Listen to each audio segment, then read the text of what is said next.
Nadiem Anwar Makarim, atau yang lebih dikenal dengan nama Nadiem Makarim. Ia lahir di Singapura pada 4 Juli tahun 1984 dan merupakan anak lelaki satu-satunya.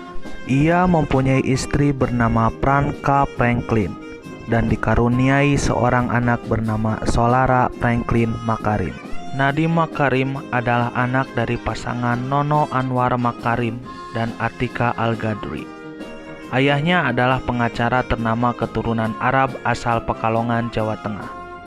Tak hanya itu, ayahnya juga merupakan seorang intelektual dengan gelar doktor ilmu hukum lulusan Harvard University.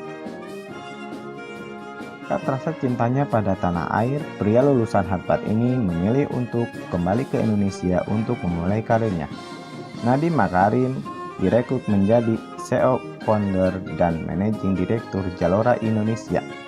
Selama berkarir di Jakarta, Nadiem merasa betul parahnya kemacetan lalu lintas di Jakarta. Berangkat kondisi ini, ia pun melahirkan sebuah ide bisnis menarik. Nadiem Makarim membuat aplikasi ojek online yang bernama Gojek untuk solusi transportasi penduduk kota yang lebih mudah dan murah. Tak bisa dipungkiri lagi bahwa Nadiem adalah salah satu anak bangsa kebanggaan Indonesia. Setelah secara mengejutkan hadir pada pagi hari di Istana Negara menggunakan kemeja putih dan mengajukan pengunduran diri sebagai Direktur Utama Gojek, esok harinya Presiden Joko Widodo mengumumkan kabinet menterinya dengan Nadiem Makarim sebagai Menteri Pendidikan dan Kebudayaan. Langkah awal sebagai Mendikbud, beliau mencanangkan kebijakan Merdeka Belajar, salah satunya penghapusan ujian nasional. Sikap nasionalisme yang patut kita tiru dari pria berumur 35 tahun ini adalah tidak membeda-bedakan orang berdasarkan agama yang dianutnya. Dia bersikap sama, tidak mendiskriminasi terhadap orang yang mempunyai keyakinan berbeda.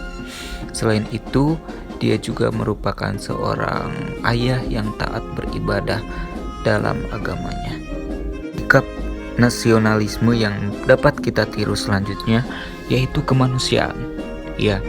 Dia membuat kebijakan yang memberikan pulsa secara gratis kepada setiap guru dan siswa dalam pembelajaran kali ini di saat pandemi corona berlangsung, walaupun belum merata.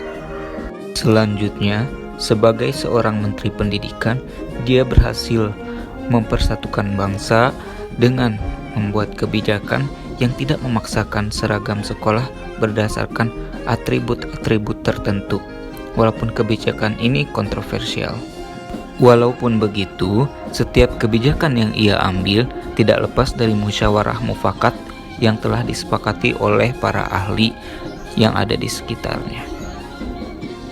Hal ini mencerminkan bahwa ia memiliki sikap nasionalisme karena mengambil kebijakan berdasarkan musyawarah mufakat.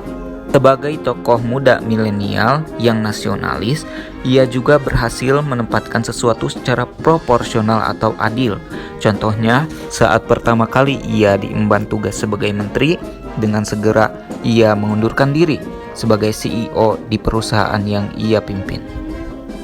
Nadiem Makarim segera melakukan beberapa revisi terhadap beberapa aturan yang pernah ia buat sebelumnya terkait dengan masa pembelajaran seperti pandemi COVID-19. Salah satu aturan tersebut adalah memperbolehkan dana BOS atau bantuan operasional sekolah untuk membeli pulsa internet bagi guru maupun siswa guna mendukung masa pembelajaran dari rumah. Hal ini akan terus berlangsung hingga masa wabah dicabut statusnya oleh pemerintah pusat. Sementara untuk pendidikan tinggi, kementeriannya menyatakan sepakat untuk menerapkan beberapa aturan seperti relaksasi UKT untuk mahasiswa yang orang tuanya terdampak COVID-19. Demikian informasi yang bisa kami bagikan tentang biografi Nadiem Makarim, pendiri dan pemilik Gojek. Semoga biografi Nadiem Makarim ini bermanfaat dan memotivasi kita semua.